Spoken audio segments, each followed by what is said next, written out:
Assalamualaikum warahmatullahi wabarakatuh. Kita dari kelompok 6 akan mempresentasikan makalah yang telah kami buat yang berjudul COVID-19. Di kelompok 6 ini kita beranggotakan ada Ria Angelina, Nadia Fajria Hilfi, Bevan, dan saya sendiri Pandu Dwi Purnama, dan satu lagi Dimas Purno. Puji dan syukur marilah kita panjatkan kehadirat Allah Subhanahu wa Ta'ala yang telah memberikan kesehatan jasmani dan rohani sehingga kita masih tetap bisa menikmati indahnya alam ciptaannya. Salawat dan salam tetaplah kita curahkan kepada Nabi kita Muhammad Sallallahu Alaihi Wasallam yang telah menunjukkan kepada kita jalan yang lurus berupa ajaran agama yang sempurna dengan bahasa yang sangat indah. Penulisan di sini akhirnya dapat merasa sangat bersyukur karena telah menyelesaikan makalah yang kami beri judul COVID-19 atau COVID-19 ini sebagai tugas mata kuliah Sosiologi dan Antropologi Komunikasi. Penulis mengucapkan banyak terima kasih kepada semua pihak yang telah membantu hingga terselesainya makalah ini. Dan penulis memahami jika makalah ini tentu jauh dari kesempurnaan, maka kritik dan saran sangat kami butuhkan guna memperbaiki karya-karya yang di lain waktu. Tidak lupa pula saya ucapkan terima kasih kepada Ibu Yanti Susila selaku dosen mata kuliah Sosiologi dan Antropologi Komunikasi ini. Dalam penulisan makalah ini, kami menyadari masih banyak terdapat kesalahan dan kekeliruan, baik yang berkenan dengan materi pembahasan maupun dengan teknik pengetikan. Walaupun demikian, inilah usaha maksimal kami selaku para penulis usahakan semoga dalam makalah ini para pembaca dapat menambah wawasan ilmu pengetahuan dan diharapkan kritik yang membangun dari para pembaca guna memperbaiki kesalahan sebagaimana mestinya. Di sini dalam makalah ini ada daftar isi, dan di dalam daftar isi ini ada kata pengantar yang baru saja saya sampaikan. Kedua ada daftar isi yang saya sendiri akan bacakan, saya jelaskan. Yang pertama ada bab 1 pendahuluan yang berisikan latar belakang, rumusan masalah, dan tujuan yang akan dijelaskan oleh teman saya Ria Angelina. Di sini ada bab 2 yang berisikan pembahasan pengertian dan asal mula COVID-19 atau COVID-19, bagaimana penyebaran COVID-19, adanya vaksin di Indonesia, akan dibacakan oleh teman saya Dimas Purno. Dan dampak COVID-19 akan dibacakan oleh teman saya yang bernama Nadia Fajria. Dan ada bab 3 penutup dan kesimpulan akan dibacakan oleh Bevan. Oke, Pandu, terima kasih atas penjelasannya. Selanjutnya adalah bab 1 yaitu pendahuluan. Yang pertama terdapat latar belakang. Latar belakang makalah yang kami ambil adalah virus corona atau COVID-19. Kasusnya dimulai dengan pneumonia atau radang paru-paru misterius pada bulan Desember 2019. Kasus ini diduga berkaitan dengan pasar hewan di Wuhan, yang dimana mereka menjual berbagai jenis daging binatang, termasuk yang tidak biasa dikonsumsi seperti ular, kelelawar, dan juga berbagai macam tikus. Kasus infeksi pneumonia misterius ini memang banyak sekali ditemukan di pasar hewan tersebut. Namun, virus corona atau COVID-19 diduga dibawa oleh kelelawar dan hewan lain yang dimana dimakan oleh manusia sehingga terjadinya penularan. Coronavirus sebetulnya tidak asing di dalam dunia kesehatan hewan. Tapi hanya beberapa jenis yang mampu menginfeksi manusia hingga menjadi penyakit radang paru. Akan adakah vaksin untuk kasus ini? Sebelum COVID-19 mewabah, dunia sempat heboh dengan adanya SARS dan MERS yang juga berkaitan dengan virus corona. Dengan latar belakang tersebut, virus corona bukan kali ini saja membuat warga dunia panik. Memiliki gejala yang sama dengan mirip flu, virus corona berkembang secara cepat hingga mengakibatkan infeksi lebih parah dan gagal organ. Dan juga gejala COVID-19 ini ternyata sangat berpengaruh bagi perekonomian Indonesia, yang dimana banyak sekali dampak negatif yang dapat kita rasakan. Banyak para pekerja yang di PHK oleh perusahaannya, banyak juga pekerjaan formal dan informal yang merasakan dampak dari pandemi ini. Dan juga kita sebagai mahasiswa juga ikut merasakan dampak dari COVID-19 ini. Oke, selanjutnya terdapat rumusan masalah. Jadi untuk memudahkan pembahasan maka akan dibahas submasalah sesuai dengan latar belakang di atas, yakni sebagai berikut. 1. Apakah yang dimaksud dengan COVID-19 dan bagaimanakah asal mulanya? 2. Bagaimanakah penyebaran COVID-19? 3. Bagaimanakah gejala pasien COVID-19? Lalu yang keempat, apakah sudah terdapat vaksin untuk COVID-19 ini? Lalu yang kelima adalah apa dampak yang ditimbulkan oleh COVID-19 ini? Selanjutnya terdapat tujuan. Makalah ini bertujuan untuk 1. Mengetahui apa yang dimaksud dengan COVID-19 dan asal mulanya. Lalu yang kedua untuk mengetahui proses penyebaran COVID-19. Yang ketiga untuk mengetahui gejala pasien COVID-19. Yang keempat untuk mengetahui apakah sudah terdapat vaksin untuk COVID-19. Dan yang terakhir adalah untuk mengetahui apa dampak yang ditimbulkan oleh COVID-19. Dua pembahasan. Pengertian dan asal mula COVID-19. Virus corona atau Cerebral Acute Respiratory Syndrome Coronavirus 2 adalah virus yang menyerang sistem pernapasan. Penyakit karena infeksi virus ini disebut COVID-19. Virus corona bisa menyebabkan gangguan ringan pada sistem pernapasan, infeksi paru-paru yang berat, hingga kematian. Infeksi virus corona disebut COVID-19 atau Coronavirus Disease 2019 dan pertama kali ditemukan di kota Wuhan, Cina pada akhir Desember 2019. Virus ini menular dengan sangat cepat dan telah menyebar ke hampir semua negara, termasuk Indonesia, hanya dalam waktu beberapa bulan. Seperti dikutip dari World Health Organization (WHO), virus corona berasal dari coronavirus atau COV yang menyebabkan penyakit mulai dari flu biasa hingga yang lebih parah seperti Middle East Respiratory Syndrome dan Cerebral Acute Respiratory Syndrome. Sedangkan untuk novel coronavirus adalah jenis baru yang belum diidentifikasi sebelumnya pada manusia. Lalu penyebaran COVID-19. Virus corona merupakan zoonosis, artinya ditularkan antara hewan dan manusia. Menurut penyelidikan yang telah dilakukan, SARS-CoV ditularkan dari kucing, luwak atau yang lebih dikenal dengan musang ke manusia, dan MERS-CoV dari unta ke manusia.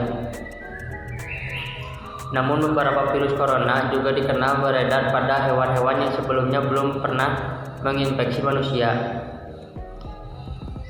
Cara penyebaran virus corona COVID-19 juga melalui tetesan air liur atau muntah dalam kontak dekat tanpa pelindung. Transmisi virus corona atau COVID-19 terjadi antara yang telah terinfeksi dengan orang tanpa kontagen penyakit. Juga bisa menyebar lewat dudukan toilet, pegangan pintu kamar mandi, dan wastafel.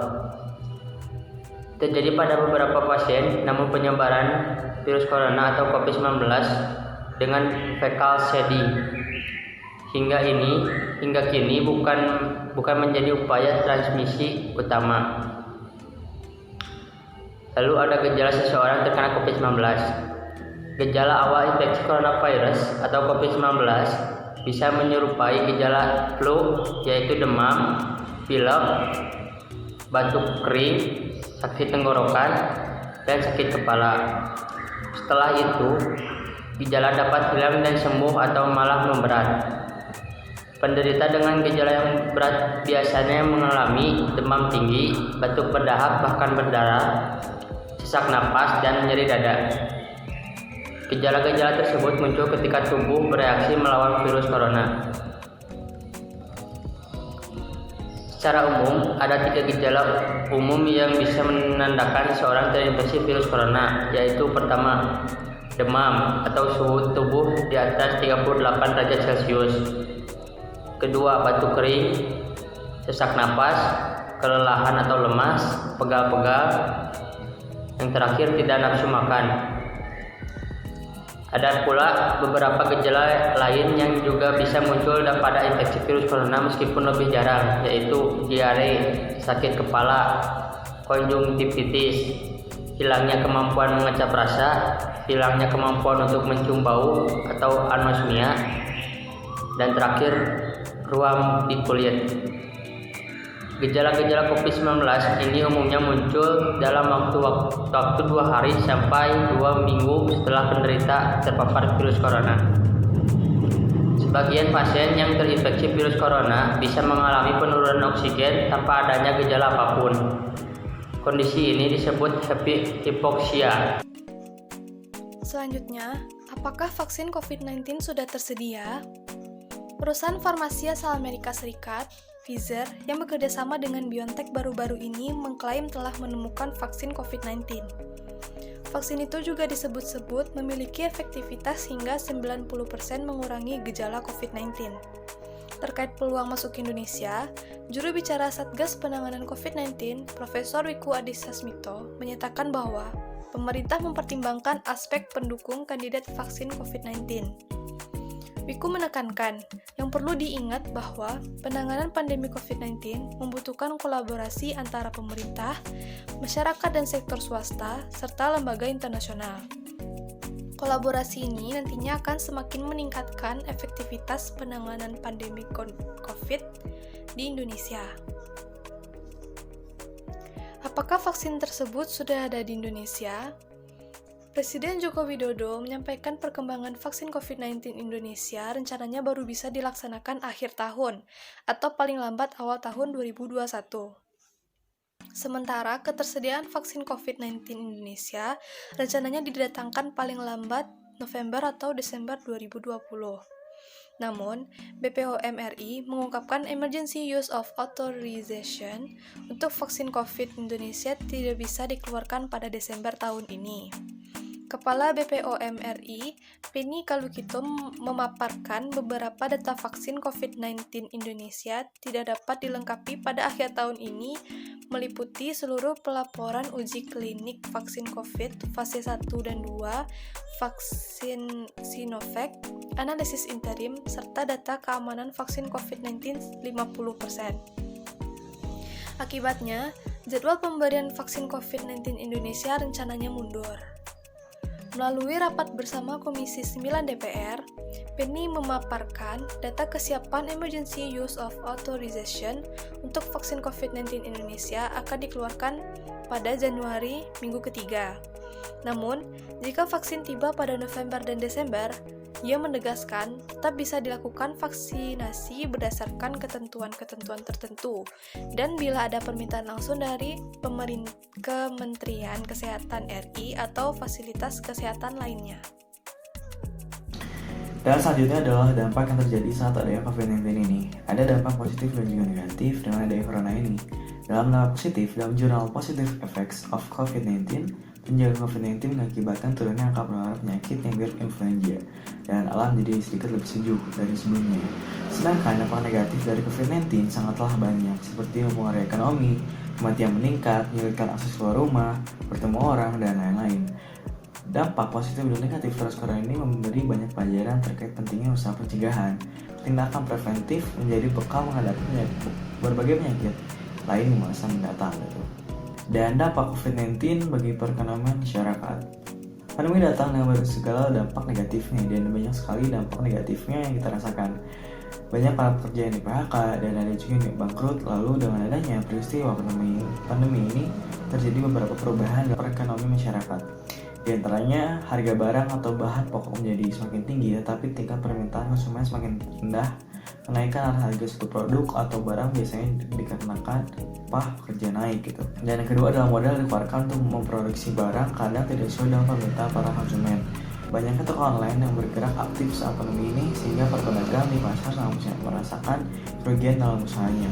Hal tersebut dikarenakan adanya social distancing atau penerapan protokol kesehatan untuk memutus penyebaran COVID-19 ini. Yang terakhir adalah saat pandemi ini, para konsumen lebih memilih menghemat uangnya daripada membelanjakan uangnya untuk hal yang tidak penting. Bab 3. Penutup dan kesimpulan. Dari pembahasan di atas bisa disimpulkan beberapa hal sebagai berikut. 1. Virus corona atau Severe Acute Respiratory Syndrome Coronavirus 2 atau SARS-CoV-2 adalah virus yang menyerang sistem pernapasan. Infeksi virus corona yang disebut COVID-19 atau Coronavirus Disease 2019 pertama kali ditemukan di kota Wuhan, Cina pada akhir Desember 2019. Yang kedua, penyebaran virus corona COVID-19 juga melalui tetesan air liur atau droplet atau muntah vomit dalam kontak dekat tanpa pelindung. Transmisi virus corona atau COVID-19 terjadi antara yang telah terinfeksi dengan orang tanpa patogen penyakit. Ketiga, ada gejala-gejala COVID-19 muncul dalam waktu 2 hari sampai 2 minggu setelah penderita terpapar virus corona. Sebagai pasien yang terinfeksi virus corona bisa mengalami penurunan oksigen tanpa adanya gejala apapun. Kondisi ini disebut happy hypoxia. Yang keempat, telah diklaim bahwa perusahaan farmasi asal Amerika Serikat, Pfizer yang bekerja sama dengan BioNTech telah menemukan vaksin COVID-19. Vaksin itu juga disebut memiliki efektivitas hingga 90% mengurangi gejala COVID-19. Yang kelima, coronavirus mempunyai dampak positif dan negatif. Dampak positif dan negatif virus corona memberi banyak pelajaran terkait pentingnya usaha. Nama saya Pandu Dwi Purnama Mukni dengan NPM 2020-596.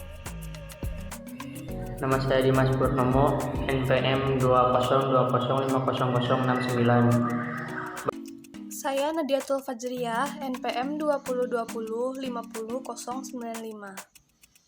Saya Muhammad Fitri Septiadi dari NPM 2020500427. Nama saya Bevan Kifaria Jaria, nomor NPM saya 2020-593.